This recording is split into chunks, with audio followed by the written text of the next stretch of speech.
राजा जानी छोड़ा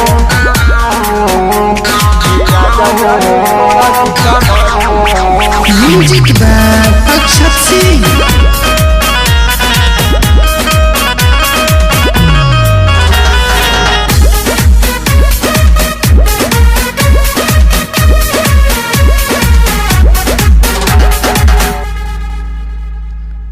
पांजा में धाके हो गांजा पिया तनी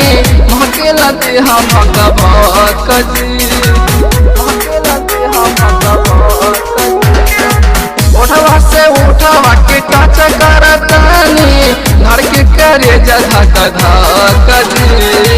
बात मोरा मानी राजा ओइसे न करी राजा न तो गिरी अखिया से लोर ए राजा जानी छोड़ा दी कमरिया ओके गुदा गुदी बड़ा जोर ए राजा जानी छोड़ा दी कमरिया ओके गुदा गुदी बड़ा जोर ए राजा जानी छोड़ा दी कमरिया राजा जानी छोड़ा दी कमरिया राजा जानी छोड़ा दी कमरिया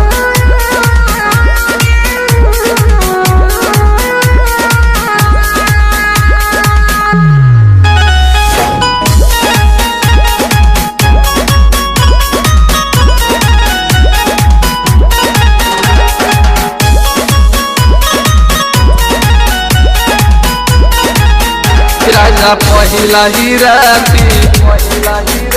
ऐसे करी नहीं घाती हवे नैहरा के सड़िया राजा करी न दुर्गति राजा तनी हटी ना हो राजा पहिला ही राती ऐसे करी नहीं घाती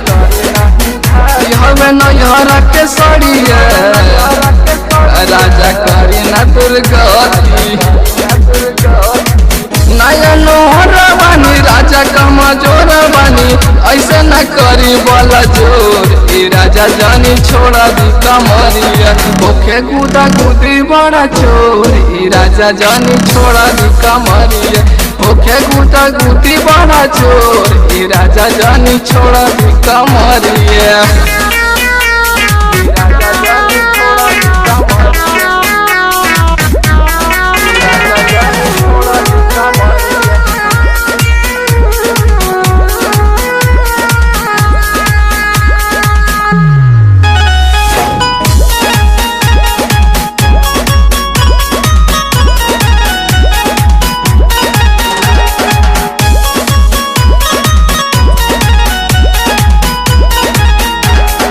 अजित परवाना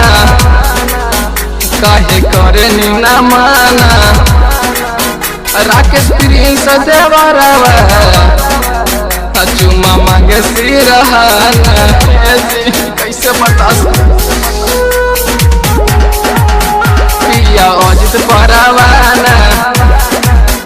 काहे करे नीना माना राकेश राजा देवरवा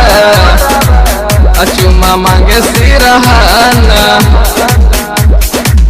ऐसे न धरी राजा हमारा पमरी राजा लगे लगे बड़ी हमरा जोर ए राजा जानी छोड़ा दी कमरिया ओखे गुदा गुदी बड़ा जोर ए राजा जानी छोड़ा दी कमरिया ओखे गुदा गुदी बड़ा जोर ए राजा जानी छोड़ा दी कमरिया राजा तनी हटी ना।